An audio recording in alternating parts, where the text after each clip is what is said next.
47장 하늘도 숨을 죽이다. 늙은 황소가 고개를 숙이고 나에게 다가온다. 그러나 나는 움찔하지 않았다. 나는 황소에게 다가갔다. 오히려 움찔한 것은 황소였다. 헤이즐이 발을 구르자 댄더라이언은 본능적으로 풀밭에서 펄쩍 뛰어나왔다. 굴이라도 있었다면 당장 그리로 뛰어들었을 것이다. 댄더라이언은 아주 짧은 순간 자갈길을 살펴보았다. 그때 개가 달려오자 휙 돌아서 창고 쪽으로 달렸다. 하지만 곧 창고 밑에 숨어서는 안 된다는 사실을 깨달았다. 그렇게 되면 개는 쫓아오다가 말 것이다. 인간이 개를 도로 불러들이기 십상이니까. 어서 뜰을 빠져나가 개를 도로로 유인해야 했다. 댄더라이언은 방향을 바꿔 느릅나무 쪽으로 뛰었다.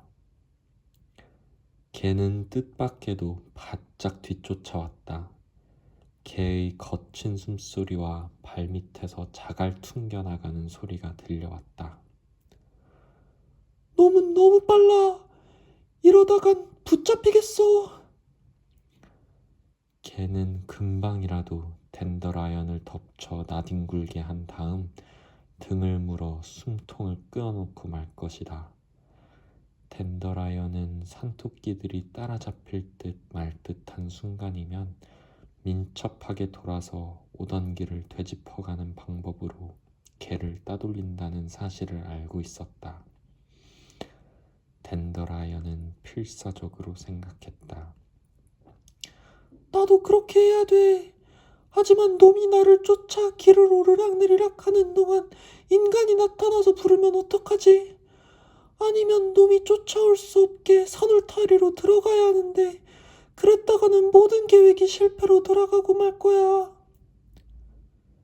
댄더라이언은 둔덕을 넘어 외양간 쪽으로 내려갔다.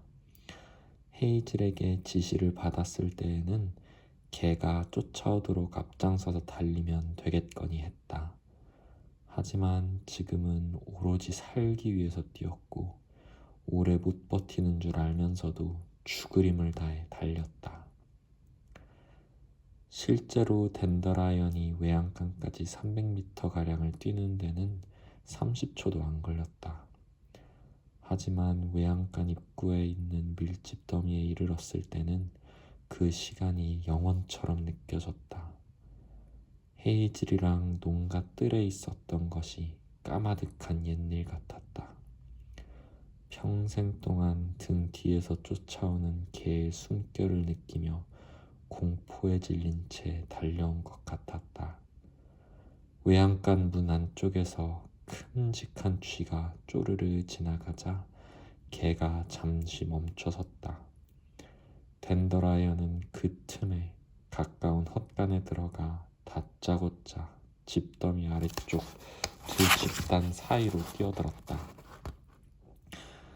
집단 사이가 좁아서 어렵사리 몸을 돌려야 했다.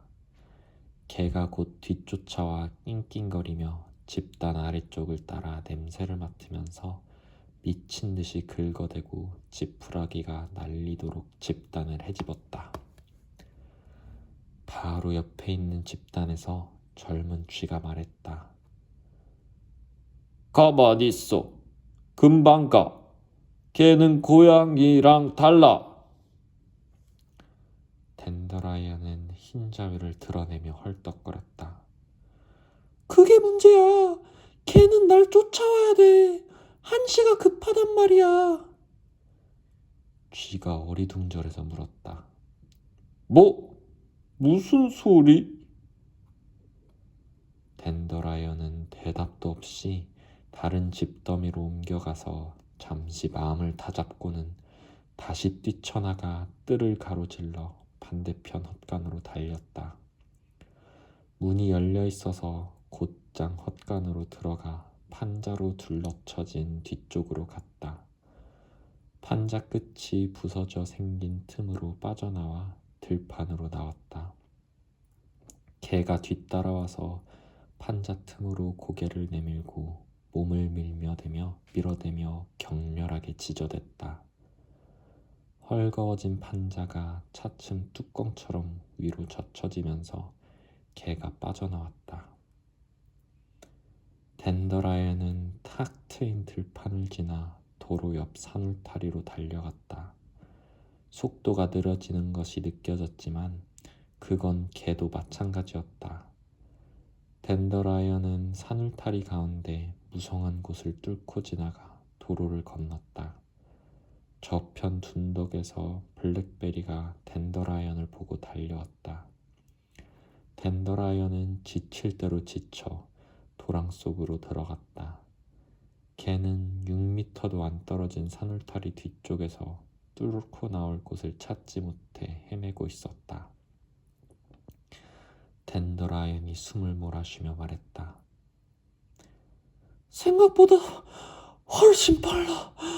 하지만 나 때문에 힘이 많이 빠졌어.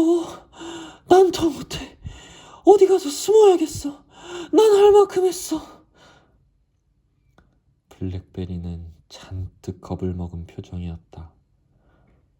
프리스님, 도와주소서.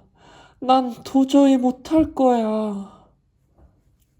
덴더라이언이 재촉했다. 어서 가. 놈이 흥미를 잃기 전에. 나도 곧 따라가서 도울게. 블랙베리는 천천히 도로로 뛰어나가 고추 앉았다. 개는 블랙베리를 보고 컹컹 짖어대며 온몸에 힘을 실어 산울타리로 돌진했지만 뚫고 나오지 못했다. 양쪽 도로가에는 산울타리에서 도로로 나올 수 있는 출입문이 마주보고 서 있었다. 블랙베리는 천천히 도로를 따라 자기 쪽 출입문으로 다가갔다. 건너편 산울타리 뒤에 있던 개도 블랙베리와 평행선을 이루며 쫓아왔다. 블랙베리는 개가 자기 쪽 출입문을 보고 뛰어가는 것을 확인하자 곧바로 돌아서서 둔덕으로 올라갔다. 그러고는 그루터기만 남은 들판으로 가서 개가 다시 나타나기를 기다렸다. 한참이 지났다. 드디어 개가 출입문을 지나 도로를 건너 들판으로 나왔지만 블랙베리에게는 아무런 관심도 보이지 않았다. 개는 둔덕 기슭을 따라 킁킁거리며 다니기도 하고 들매출하기를 보고 공중공중 쫓아가기도 하고 참소리쟁이 수풀수풀 헤집고 돌아다니기도 했다. 블랙베리는 겁에 질린 나머지 한동안 꼼짝도 못했다. 그러다가 될 대로 되라는 심정으로 모르는 척하면서 개 쪽으로 천천히 뛰어갔다.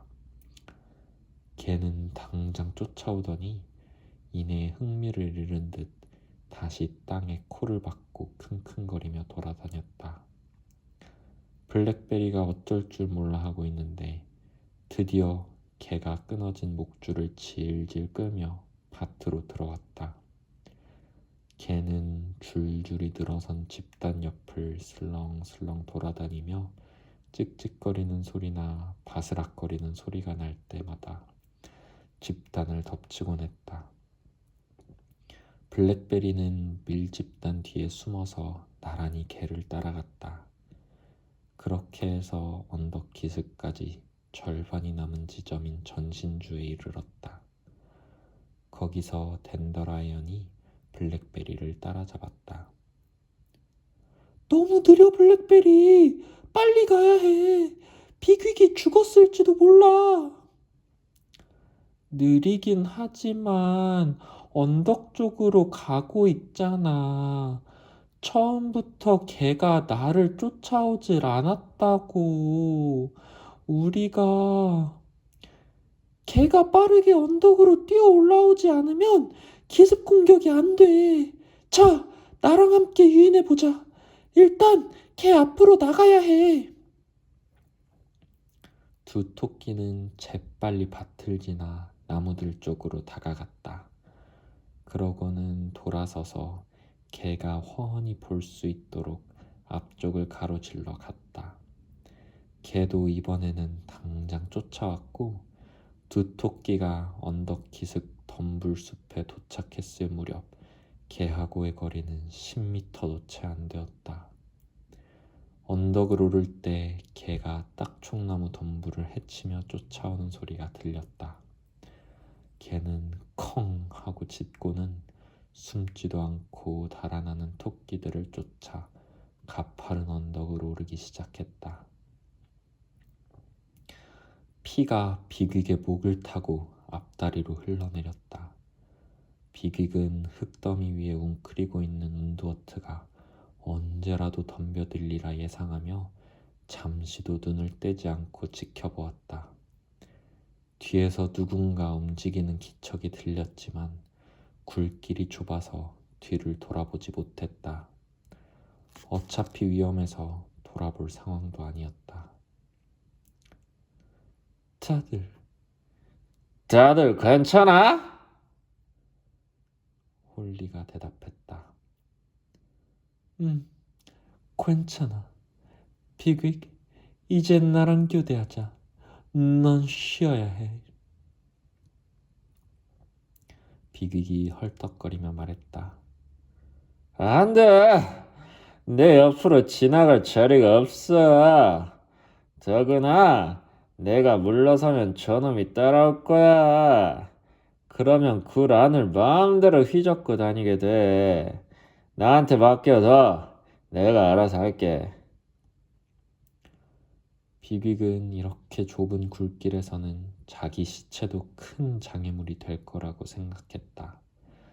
에프라파 토끼들은 시체를 끌어내거나 그 주위의 땅을 파서 돌아가야 할 테니까 시간을 더 끌 수 있었다. 뒤쪽 굴에서 블루벨이 암토끼들에게 이야기를 들려주는 소리가 들렸다. 비빅은 생각했다. 그래, 잘하고 있어. 암토끼들을 행복하게 해줘. 여기 있는 내 목까지.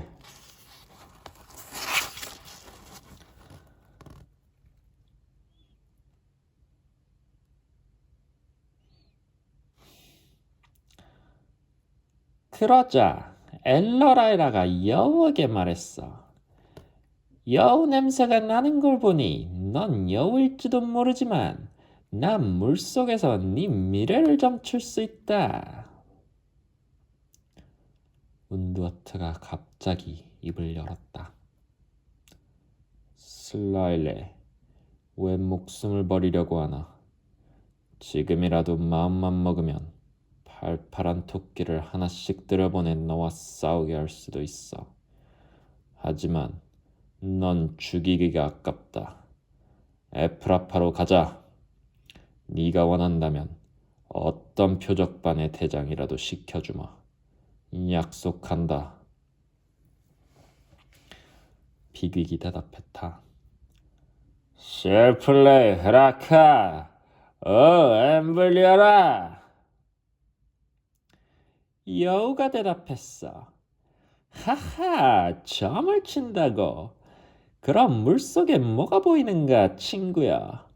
투실투실 살찐 토끼들이 풀밭에서 뛰어다니는 모습이지, 그렇지?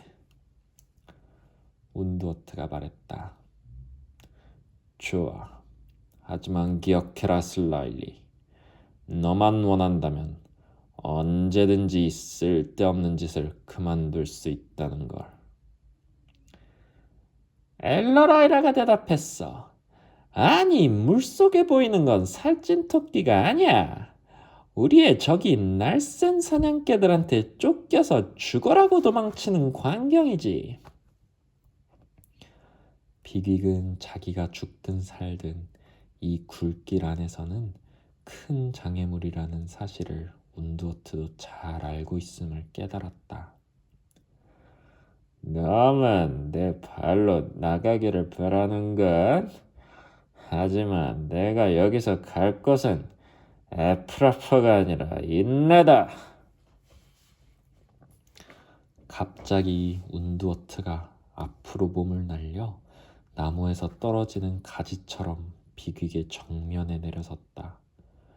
운두어트는 발톱을 쓰지 않았다. 엄청난 몸무게를 이용해 가슴으로 비귀의 가슴을 힘껏 밀었다. 둘은 상대의 어깨를 물어뜯었다. 비귀는 자기가 천천히 밀려나는 것이 느껴졌다. 그 엄청난 힘을 당해낼 수가 없었다. 발톱을 바짝 세운 뒷다리가 밀리면서 바닥에 긴 고랑이 패였다. 곧 온몸이 뒤쪽 굴로 밀려 들어갈 것이다. 비귀는 물고 있던 운두어트의 어깨도 놓고 마치 짐을 나르기 위해 힘을 쓰는 말처럼 고개를 떨군 채 어떻게든 버티려고 마지막 힘을 짜내었다. 그래도 자꾸만 밀리고 있었다. 어느 순간 아주 서서히 그 무시무시한 힘이 줄어들기 시작했다. 비귀는 발톱을 세워 단단히 버티고 섰다.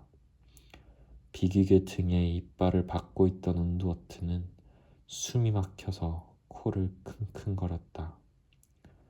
비귀는 모르고 있었지만 아까 비귀의 발길질에 운두어트의 코가 찢어진 것이다.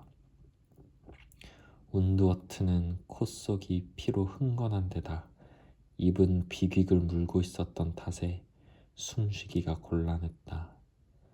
다음 순간 운두어트는 물고 있던 비귀를 놓았다. 비귀는 완전히 녹초가 되어 그 자리에 뻗어버렸다. 곧 일어나려 했지만 현기증이 몰려오면서 나뭇잎이 가득 찬 도랑에서 대굴대굴 구르는 느낌이 들었다. 비귀는 눈을 감았다. 잠시 아무 소리도 나지 않더니 긴 풀밭에서 파이버가 했던 말이 귓가에 또렷이 들려왔다. 나보다 네가 더 죽음에 가까워. 나보다 네가 더 죽음에 가깝다고. 철사다! 비귀는 비명을 질렀다.